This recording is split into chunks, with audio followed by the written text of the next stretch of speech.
മദീനയിലെ പച്ചക്കുപ്പ തച്ചു തകർത്ത് തരിപ്പണമാക്കാത്തത് 10,000-കണക്കിന് ഖുറാഫികൾ നെഞ്ചത്തടിച്ച് ചാകുമെന്ന് മനസ്സിലാക്കിയിട്ടാണെന്ന് വഹാബി ഭീകരൻ പറയുന്നത് കേൾക്കുക. സൗദിയിലെ ഒരുപാട് ജാറങ്ങൾ തകർത്ത നിങ്ങൾ ആര് സൂത് ഭരണകൂടം എന്താണ് ആ കുപ്പ തകർക്കാത്തത്? എടോ, സൗദിയിലെ ഭരണം ഞങ്ങൾക്കൊന്നല്ലല്ലോ. ഞങ്ങൾക്ക് താർക്കാൻ KNM ഭരണം കിട്ടിയാലല്ലേ ഞങ്ങൾക്ക് താർക്കാൻ കഴിയുള്ളൂ. KNM ഭരണം കിട്ടിയാൽ പിറ്റേന്ന് ഞങ്ങളെ കുടുംബ തകർക്കും. KNM ഭരണം കിട്ടിയാൽ പിറ്റേന്ന് ഞങ്ങളെ കുടുംബ തകർക്കും. KNM ഭരണം കിട്ടിയാൽ പിറ്റേന്ന് ഞങ്ങളെ കുടുംബ തകർക്കും എന്ന് ഞാൻ പറഞ്ഞു. പക്ഷെ അത് തകർക്കാൻ നിന്ന സൗദി എംബസിയുടെ മുമ്പിൽ പോയിട്ട് കോൺസുലേറ്റ് മുമ്പിൽ പോയിട്ട് കുറെ ഖുറാബികൾ നെഞ്ഞത്തടിച്ച് ചാവും. കബർ വിളിക്കണോന്നും പറഞ്ഞിട്ട് അങ്ങനെ കുറെ എണ്ണം ചത്തുപോകാൻ വിചാരിച്ചിട്ട് സൗദി ഗവൺമെന്റ് അത് അവിടെ നിലനിർത്തിയിരിക്കുന്നു എന്ന് മാത്രമേയുള്ളൂ.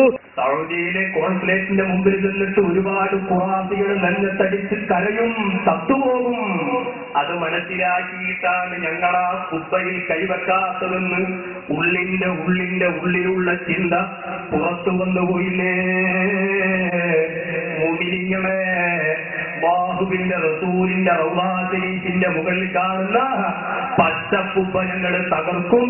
ഖുറാഫികൾ അതാ നെഞ്ഞത്തടിച്ച് ചാവണ്ട എന്ന് കരുതിയിട്ടാണെന്ന് പ്രസംഗിച്ചിട്ടുണ്ടെങ്കിൽ ഓ മുഅ്മിനീങ്ങളെ, പുന്നാര നബിയോടുള്ള മഹബ്ബത്ത് അല്ലാഹു നമ്മുടെ സല്ലിലേറ്റി തരട്ടെ.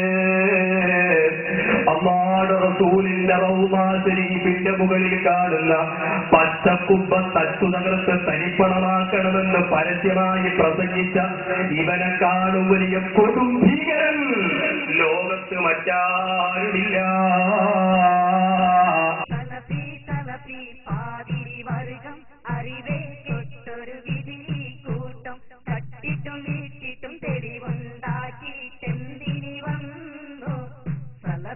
ഇലാഹിന്റെ വചനവും കിതാബിന്റെ ഇബാറത്തും മാറ്റി മറിച്ചോരേ